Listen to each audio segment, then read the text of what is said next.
चलिए हम लोग आज से शुरू करेंगे करेंट कोर्स। लगातार 45 दिन तक रहेगा ये क्लास 10 का 2025 के लिए।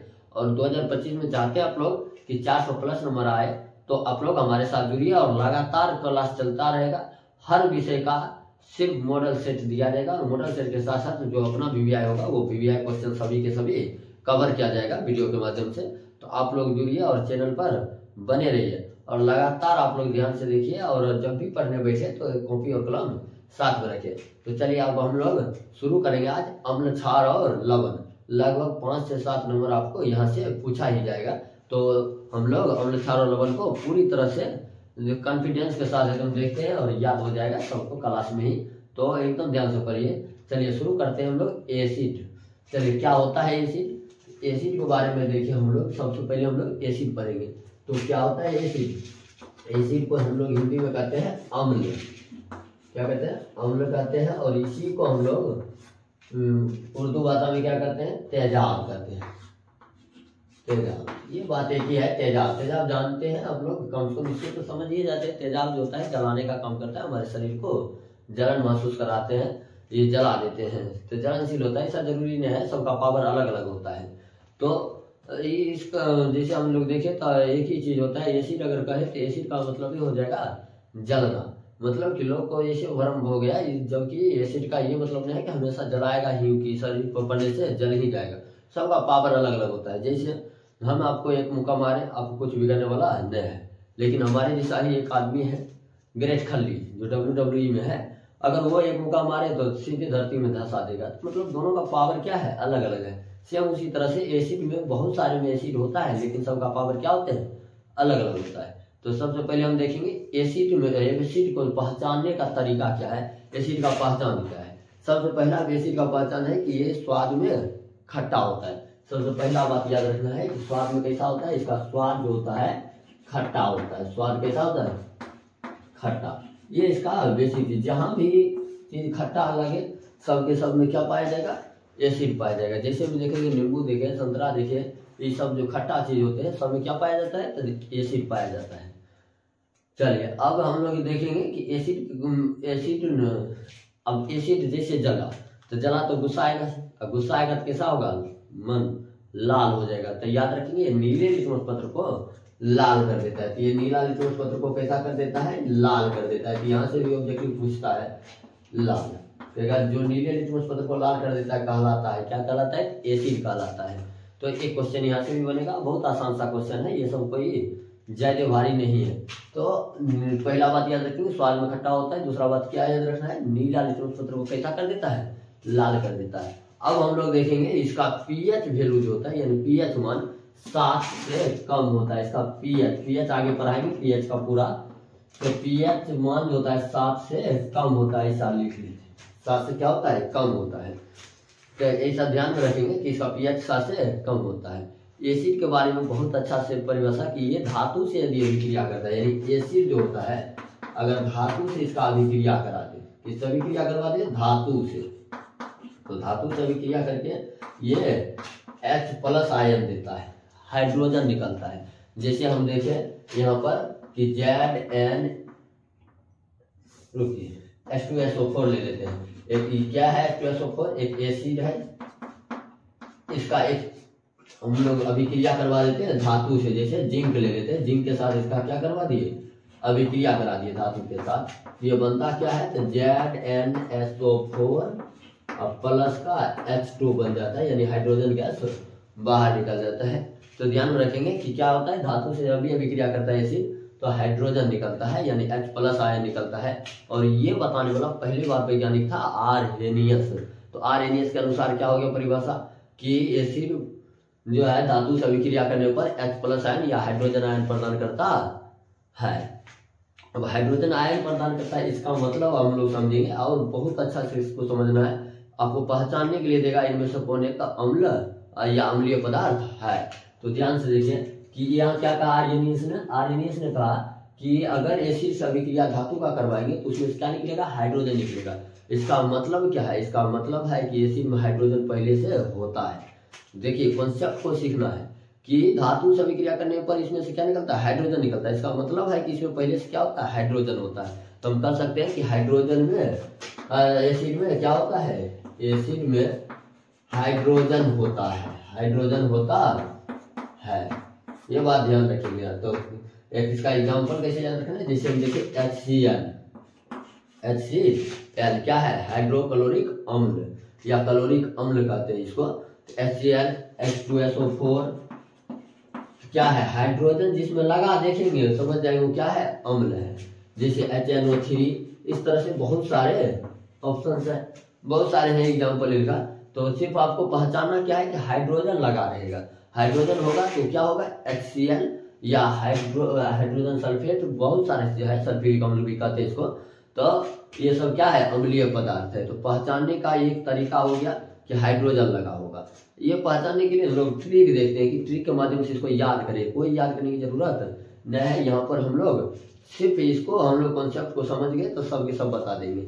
अब देखेंगे कि हाइड्रोजन इसका न एक और काम होता है।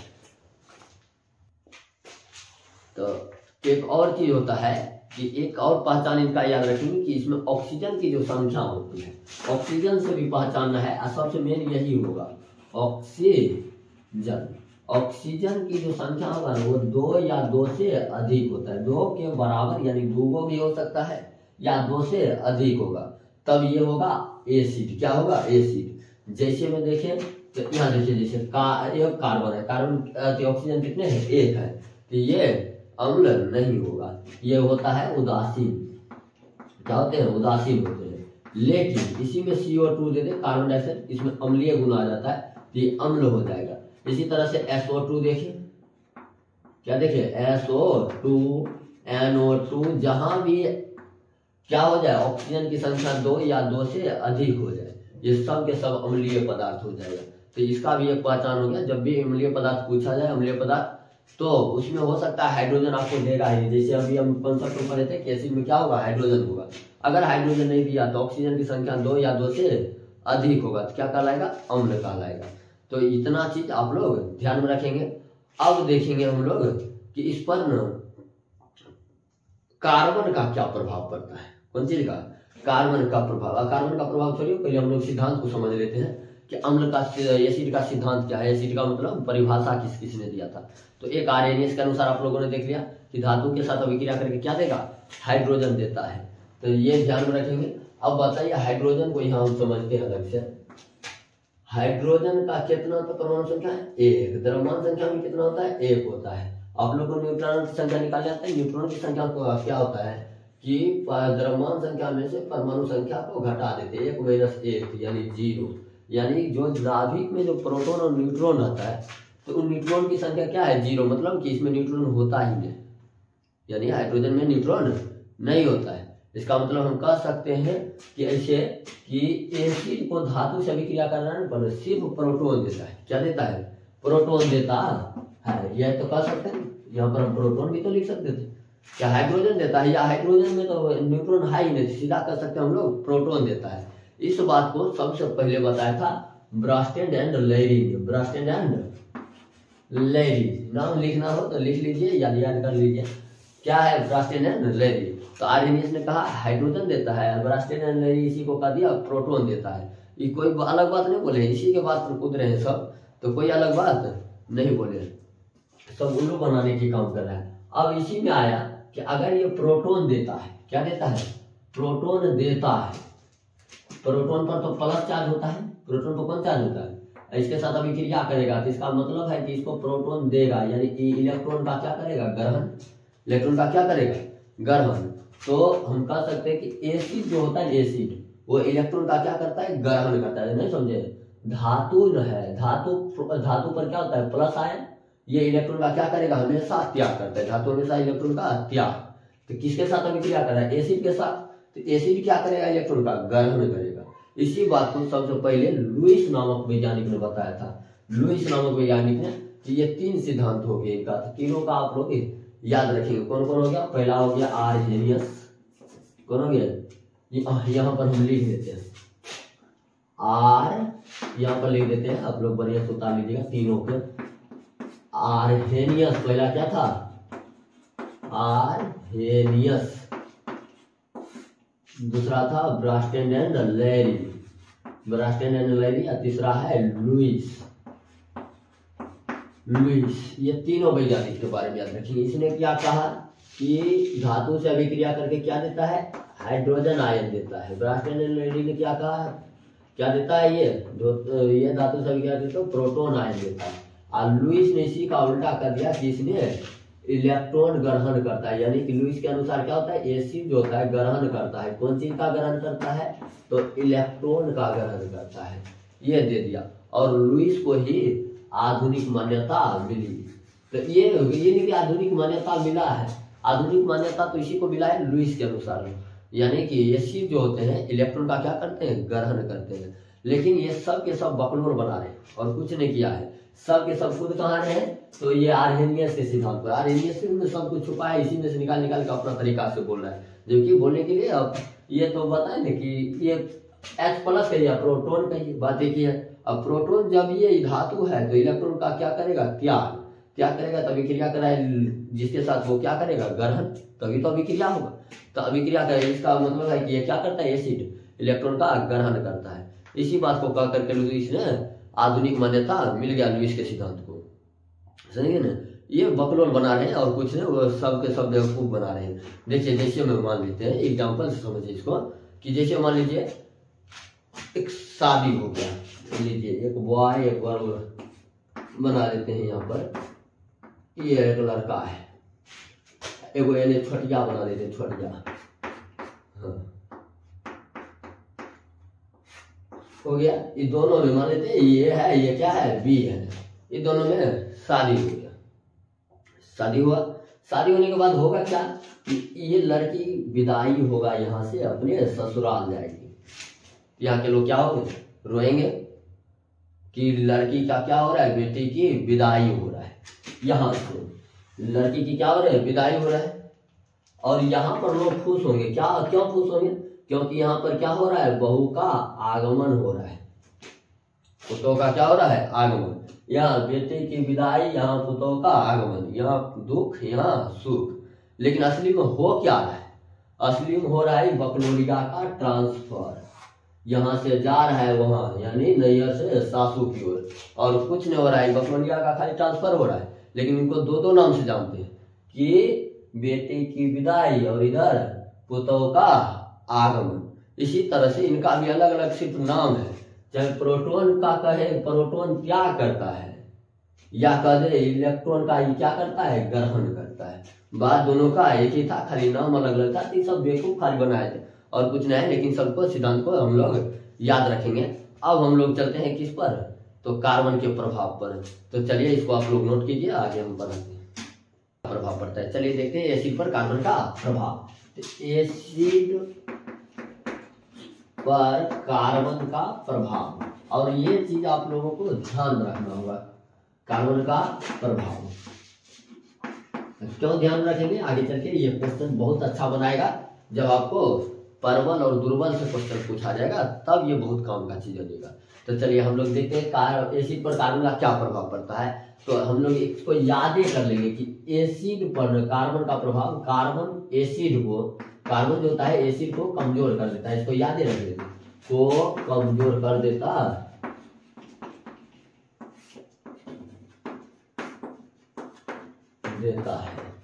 इसको ध्यान में रखेंगे आप कि एसिड जो होता है कार्बन जो होता है एसिड को क्या कर देता है, कमजोर कर देता है। इस बात को ध्यान में रखेंगे कि जहां भी लग गया कार्बन, समझ लीजिए जो कमजोर हो जाएगा, कमजोर को हम लोग कहते हैं दुर्बल, तो वो हो जाएगा दुर्बल अम्ल, और जिसमें नहीं होगा उसमें प्रबल अम्ल कहेंगे। तो चलिए यहाँ पर जैसे एक हम क्वेश्चन देते हैं, आप लोगों को बताना है कि कौन सा इसमें दुर्बल अम्ल है यानी कमजोर अम्ल है। तो चलिए हाइड देते हैं HCl H2SO4, इधर है एक CH3COOH। इसमें बोलना है सबसे कमजोर अम्ल कौन है या दुर्बल अम्ल कौन है। तो चलिए आप लोग एक बार कोशिश कीजिए, कितना 2 सेकेंड चलिए अब हम लोग देखते हैं इसमें सबसे कमजोर कौन होगा। तो लोन निशा बोल दीजिएगा, ये गड़बड़ हो गया ना। तो इसको अब हम लोग कैसे बताएंगे, तो देखिए इसमें क्या है, ये कार्बन है ही नहीं, ये क्लोरीन है Cl है, तो कार्बन है हाइड्रोक्लोरिक अम्ल या क्लोरिक अम्ल कहते हैं ना। तो ये तो हो गया सबसे पावरफुल H2SO4 भी। यहाँ देखेंगे तो यहाँ कार्बन है, ये हाइड्रोजन है, यहाँ कार्बन है, यहाँ दो दो कार्बन आ गया। क्या क्या कार्बन आ गया, एगो यहाँ आ गया, एगो यहाँ आ गया। कार्बन क्या करता है, अम्ल को कमजोर।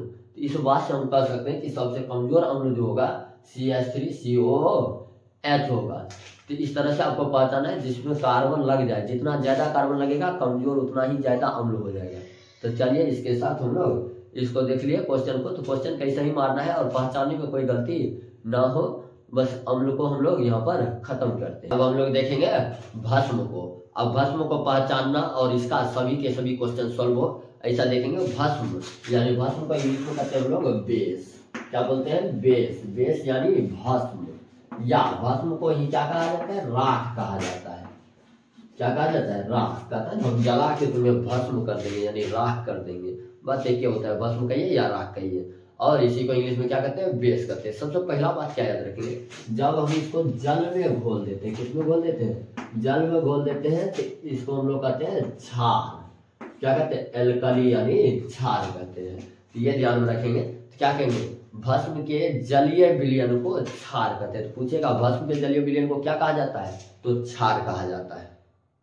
समझ में आया। तो ये छोटा सा क्वेश्चन था और कुछ नहीं है, तो याद रखना है। लेकिन इसको भी सबसे पहला बात क्या याद रखना है, जैसे हम लोग देखे थे एसिड में पहले स्वाद को, यहाँ भी देखेंगे स्वाद। तो भस्म का जो स्वाद होता है वो कड़वा होता है। कैसा होता है, या तीखा भी कह सकते हैं। स्वाद कैसा होता है, कड़वा या तीखा कह सकते हैं, तीखा। चलिए ये पहले स्वाद हम बता देंगे। अब वहां पर हम लिख दे कि नीले लिटमस पत्र को हम लोग क्या करते थे, लाल करते थे। तो ये लाल को क्या कर देगा, नीला। उल्टा होता है, उल्टा काम करेंगे।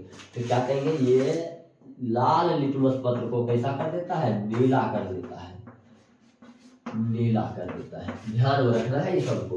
उसके बाद इसका जो pH मान होता है, pH मान वो होता है 7 से अधिक। याद रखेंगे, अम्ल का क्या था, 7 से कम, इसका 7 से अधिक है। इसका पहचान क्या होगा, तो उसका पहचान तो हम बता दिए थे।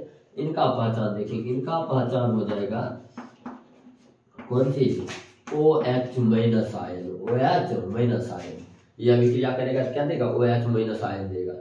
अब एक बारे में हम क्या याद रखेंगे, इसको पहचानना होता है कि कौन सा बेस है और कौन नहीं है। तो पहचान के लिए देगा। एक आध क्वेश्चन हम देते हैं, जैसे हम है HNO3 मान लेते हैं, CH3CHO, CH3CHO ये हो गया। तीसरा है CH3COOH, CH3COOH, और अगला है NaOH। इस 4 ऑप्शन है, आपको बताना है इनमें से कि कौन भस्म है, कौन कौन भस्म है ये बताना है। तो चलिए आप लोग एक बार कोशिश कीजिए, इस पर एक बार नजर डालिए, यहाँ पर पहचान देख लीजिए, इस पहचान के अनुसार मारिए। तो देखिए यहाँ पर पहचान क्या कहता है, OH। यहाँ भी देखेंगे OH, तो इसको मार दीजिए, एकदम लोला होइएगा, लोला। क्यों लोला होइएगा, इसको आप लोगों को पहले से ध्यान रखना चाहिए था।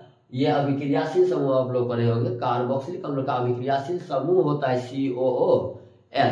ये COOH अभिक्रियाशील समूह है, न कि OH ये अलग है, ये डबल OH है। COOH कहिए या COOH कहिए, तो डबल OH है। यहाँ क्या कहा गया है, इसका पहचान है सिर्फ OH। यहाँ देखेंगे तो CHO है, ये भी भस्म नहीं है। यहाँ तो नहीं है, यहाँ पर हाइड्रोजन लगल है, अम्ल है। ऑक्सीजन 2 से अधिक है, अम्ल है। तो अंतिम वाला को देखिए तो सिर्फ OH लगल है, जिसे OH पहचान है। तो ये हो गया सोडियम हाइड्रोक्साइड, ये हमारा भस्म है। तो चलिए ये भस्म का अभिक्रियाशील हो गया। तो ये इसी पर इसको नोट कर लीजिए आप लोग। अगला हम पहले pH स्केल को देख लेते हैं। pH स्केल को पहले हम लोग पढ़ लेते हैं। तो pH स्केल को दिया था सोरेनसन नामक वैज्ञानिक ने। कौन दिया था, सोरेनसन नामक वैज्ञानिक ने। ये pH स्केल है क्या, एक स्केल बनाया गया मापने का, जिसमें बीच में 7 को रखा गया। कितना को रखा गया, 7 को। इधर दिया गया 6, 5, 4, 3, 2, 1, इस तरह से। इधर दिया गया 8, 9, 10, 11, 12, 13, 14, बस 14 ही तक। तो पूछेगा कौन चीज कि इसका मतलब पीएच स्केल जो है कितना तक है, 1 से लेकर कितना तक बना है, 14 तक, यानी अधिकतम मान पीएच स्केल पर कितना है, तो 14 है। जैसे हम लोग वैसे स्केल देखते हैं तो उसमें तो कोई 15 सेंटीमीटर 30 सेंटीमीटर होता तो अनंत तक है, लेकिन पीएच स्केल होता है मात्र 14 तक ही। अब इसमें याद क्या रखना है, याद ये रखना है कि ये जो 7 है ये होता है उदासीन विलयन का पीएच मान, यानी उदासीन जो भी चीज होगा उसका पीएच मान कितना होता है, 7 होता है। 7 से अधिक होगा, 7 से क्या हो अधिक, तो ये होता है भस्म यानी बेस, और 7 से यदि कम हो तो ये होता है एसिड यानी अम्ल। ये तो हम लोग पहले से पढ़ लिए ये सब कि 7 से कम होगा तो अम्ल होगा, और 7 से अधिक होगा तो क्या होगा, भस्म होगा। लेकिन 7 होगा तो क्या हो जाएगा, उदासीन हो जाएगा। कुछ चीजों का पीएच मान आपको याद रखना होगा। जैसे में सबसे इम्पोर्टेंट हम लोग दे देते हैं जो कि एग्जाम में अधिकांश आता ही है। सबसे पहला चीज आएगा इसमें खून, समझिएगा, खून का, खून यानी ब्लड यानी रक्त का, ब्लड यानी रक्त भी कहते हैं। रक्त का पीएच मान कितना होता है, तो ये आपको याद रखना है 7.4। और यहाँ से तो एक क्वेश्चन आएगा ही, अम्ल का पीएच मान कितना होता है, 7 से कम, भस्म का 7। एक क्वेश्चन आ जाएगा यहाँ से, उदासीन विलयन का पीएच मान 7। एक क्वेश्चन या पूछ देगा, या तो भस्म का पूछ देगा या अम्ल का। चलिए ये तो क्लियर है। यहाँ से भी एक क्वेश्चन आएगा कि किसी भी चीज का पीएच मान आपसे पूछा जा सकता है। जैसे पूछेगा ब्लड का पीएच मान कितना होता है, तो 7.4 होता है। 7.4 होता है। तो ये बात आपको अच्छा से याद रखना है। शुद्ध विलयन, अशुद्ध जल का पूछ सकता है, शुद्ध जल का पीएच मान, शुद्ध जल का पीएच मान होता है 7। तो नमक का भी पीएच मान कितना होता है, नमक जो होता है उदासीन होता है, और कितना होता है इसका पीएच मान, उदासीन विलयन का तो सीधा सीधा मार देंगे 7 होता है, समझ गए। तो ये हो गया। दूध का एक पूछ सकता है, दूध का पीएच मान, दूध का पीएच मान जो होता है वो होता है 6.4 होता है। तो एक दूध का भी आपको याद रखना है। उसके बाद आपको शराब का एक याद रखेंगे, 2.8 होता है। तो शराब का पीएच मान कितना, शराब का होता है 2.8 होता है। इसका भी आप याद रखेंगे। और कोनो चीज का रखना होगा याद, एक और याद रखेंगे मूत्र का, 4.8 से लेकर के मूत्र का पीएच मान यानी यूरिन का, यानी मूत्र या यूरिन भी कह देगा। यूरिन का पीएच मान होता है 4.8 से लेकर के 8.4 तक होता है। इसको ध्यान में रखेंगे कि 4.8 से लेकर 8.4 तक होता है। सेब का पीएच मान 3 होता है। इसको भी एक याद रख लेंगे, ताकि पूछ देता है कभी कभी। सेब का पीएच मान 3 होता है। एक और पूछ देगा आपको टमाटर का पीएच मान, टमाटर का पीएच मान, तो टमाटर का याद रखेंगे। टमाटर का एक पूछेगा और शायद नहीं के बराबर आ जाएगा। तो टमाटर का पीएच मान कितना होता है, 4.5 होता है। तो आप लोग ये याद रखेंगे सबका पीएच मान। तो सबसे ज्यादा पूछे वाला इसमें कौन सा क्वेश्चन है, सबसे ज्यादा पूछा जाएगा ना, तो वो है ब्लड यानी रक्त का पीएच मान 7.4। और उसके बाद दूसरे नंबर पर आएगा टमाटर और मूत्र। ये सब याद रखेंगे, लेकिन अभी सब आप लोगों को याद कर लेना है, बहुत कम दिए हैं और बहुत ज्यादा है इसका, अभी बहुत सारा बचले हैं। तो चलिए इसका हो गया खत्म। अब आप लोगों से क्वेश्चन जो निश्चित पूछा जाए वो क्वेश्चन आपको बताते हैं। जैसे आपको पूछा जाएगा अम्ल, कि कौन चीज में कौन सा अम्ल पाया जाता है, यहाँ से आपको निश्चित रूप से क्वेश्चन आएगा ही। तो चलिए आप लोग नोट कीजिए इसको।